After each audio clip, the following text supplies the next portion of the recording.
Hi friends, welcome to Rahi Samayal. இன்றைக்கி ராஹி சமையலில் நம்ம வந்து ஒரு சிம்பிளான லஞ்ச் ரொட்டீனும் அண்ட் ஈவினிங் ஸ்நாக்ஸ் ரொட்டீன் பார்க்கலாம். வாழைப்பூ வடையும், அப்புறம் வந்து கோதுமை ரவை கஞ்சியும், அதுக்கப்புறம் வாழைப்பூ பொரியல். இது சிம்பிளான லஞ்ச் மெனு தான். பார்க்கலாம் வாங்க. இது வந்து கோதுமை ரவை செய்கிறதுக்காக சம்பா ரவை கோதுமை எடுத்திருக்கேன் நான். அந்த ரவை வந்து எவ்வளோ தேவையோ அவ்வளோ வந்து நீங்கள் எடுத்துக்கலாம். நான் வந்து ஒரு 2 கப் அளவுக்கு எடுத்திருக்கேன். ஒரு சின்ன 2 கப் அளவுக்கு எடுத்திருக்கேன். ஒரு அரை லிட்டர் பால் அளவுக்கு. இப்போ ரவையை வந்து நல்லா ஃபஸ்ட்டு வேக வச்சுக்கணும். அதுக்கு நான் நல்லா வந்து தண்ணியில் வந்து ஒரு 1.5 கிளாஸ் அளவு தண்ணி இருக்கும், அது எல்லாமே ஆட் பண்ணிவிட்டு நான் வந்து ரவையை வந்து அப்படியே வந்து குக்கரில் ஒரு 2 விசில் கிட்ட வச்சு எடுத்துட்டோன்னா ரவை வந்து நல்லா வெந்துடும். இந்த சைடு வந்து நான் வாழைப்பூ வடை செய்கிறதுக்காகவும் வாழைப்பூ பொரியல் செய்கிறதுக்காகவும் தனித்தனியாக வந்து வாழைப்பூ க்ளீன் பண்ணி வச்சுக்கிட்டேன். இப்போ வந்து வாழைப்பூ வடை செய்கிறதுக்காகவும் கஞ்சி செய்கிறதுக்காகவும் ரெடி பண்ணி வச்சுக்கிட்டேன். இதை மதியானம் நம்ம சமைக்கும் போதே ஈவினிங் ஸ்நாக்ஸ்க்காக ப்ரிப்பேர் பண்ணி சைட் பை சைடு வச்சுக்கிட்டேன். இது ரெண்டுமே வந்து ஈஸியாக சமைச்சிடலாம். ஈவினிங் ஸ்நாக்ஸ்க்கு நம்ம வந்து அப்போ வந்து நின்று இதெல்லாமே செஞ்சிட்ருக்க தேவையில்லை. மதியானம் நம்ம சமைக்கும் போதே நம்ம இதுவுமே சைட் பை சைட் ரெடி பண்ணி வச்சிட்டோன்னா நமக்கு ஈஸியாக வேலை முடிஞ்சிடும். இப்போ வந்து சின்ன வெங்காயம் கட் பண்ணி எடுத்துக்கிட்டேன் வாழைப்பூ பொரியலுக்காக. இது ரெண்டுமே நல்லா வந்து பொடிசாக அரிஞ்சு மதியானம் வந்து ரசமும் உருளைக்கிழங்கு பொரியலும் செஞ்சு ஆல்ரெடி நான் வச்சுருந்தேன். இப்போ வாழைப்பூ பொரியல் மட்டும் செஞ்சிடலாம் அப்படின்னு சொல்லிட்டு அதுக்காக ரெடி பண்ணிக்கிட்டேன்.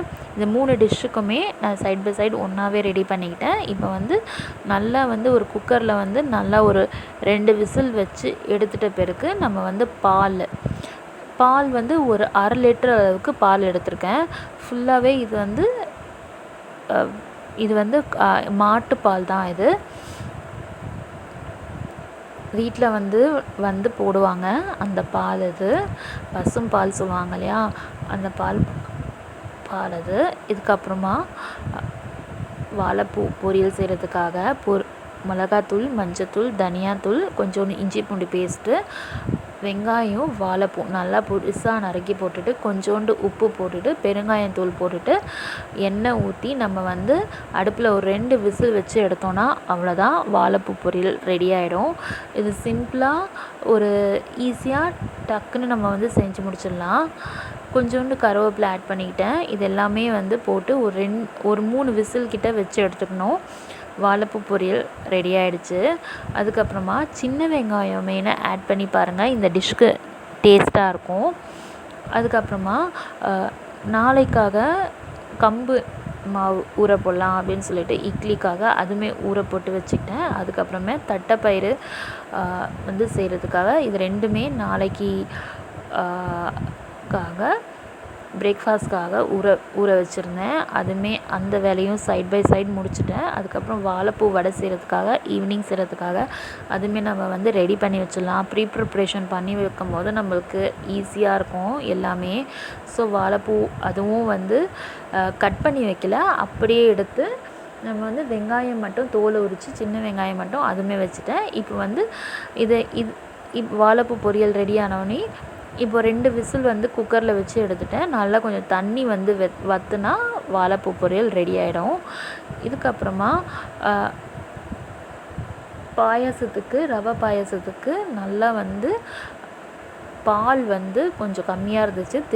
திரும்ப ஒரு 1/4 கிளாஸ் அளவுக்கு பால் ஆட் பண்ணி அதுவுமே நல்லா காசிட்டு கொஞ்சோண்டு நெய், உங்களுக்கு எவ்வளோ தேவையோ நெய்யில் வந்து முந்திரி காசி கூட நம்ம முந்திரி திராட்சை ட்ரை ஃப்ரூட்ஸ் எல்லாமே வறுத்துட்டு நம்ம ஆட் பண்ணிக்கலாம். ஆனால் நான் வந்து அந்த மாதிரி ஆட் பண்ணல. அப்படியுமே வந்து போட்டு நம்ம கொதிக்க விட்டு சாப்பிடும்போது அந்த முந்திரி வந்து நல்லா அந்த பால்லையே வெந்து அது ஒரு நல்லா ஒரு டேஸ்ட் கொடுக்கும். அப்படி ட்ரை பண்ணி பாருங்கள். அதுக்கப்புறமா ஏலக்காய் பொடி வந்து கொஞ்சோண்டு ஆட் பண்ணிக்கிறேன். அதுக்கப்புறமா நெய் வந்து 1 டீஸ்பூன் அப்படியே ஆட் பண்ணிவிட்டேன். சர்க்கரை நம்மளுக்கு எவ்வளோ தேவையோ அவ்வளோ ஆட் பண்ணிவிட்டு நான் வெறும் முந்திரி மட்டும்தான் ஆட் பண்ணியிருக்கேன். உங்களுக்கு என்ன ட்ரை ஃப்ரூட்ஸ் வேணுமோ அதுவுமே ஆட் பண்ணிக்கலாம்.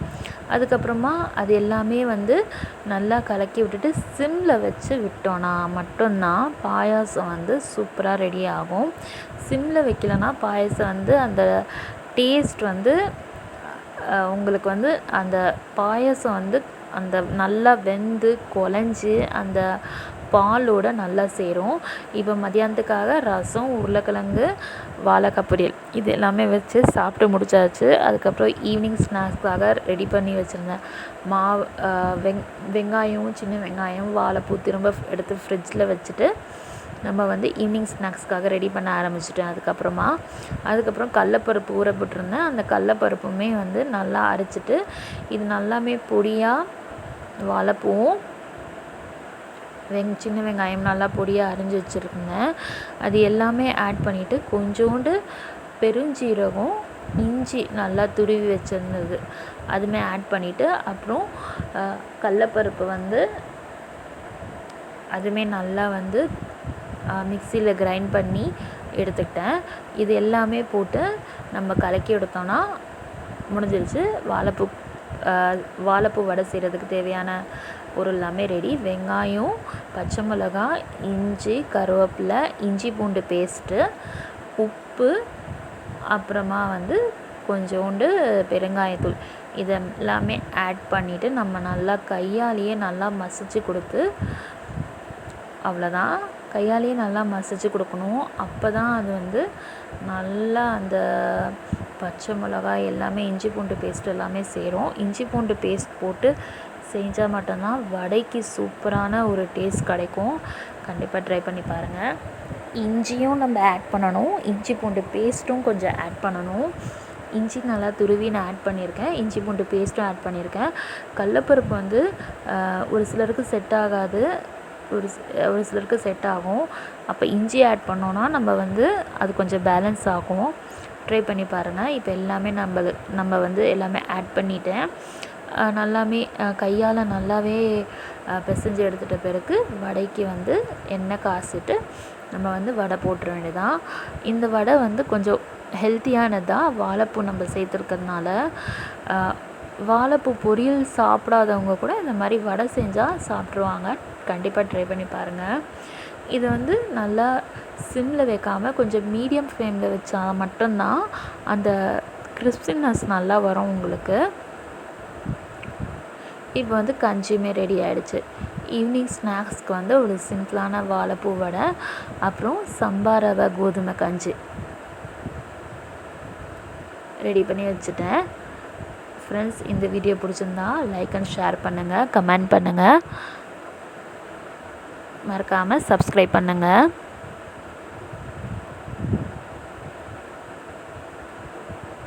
பாருங்கள், சூப்பராக அது ரெடி ஆகிடுச்சு.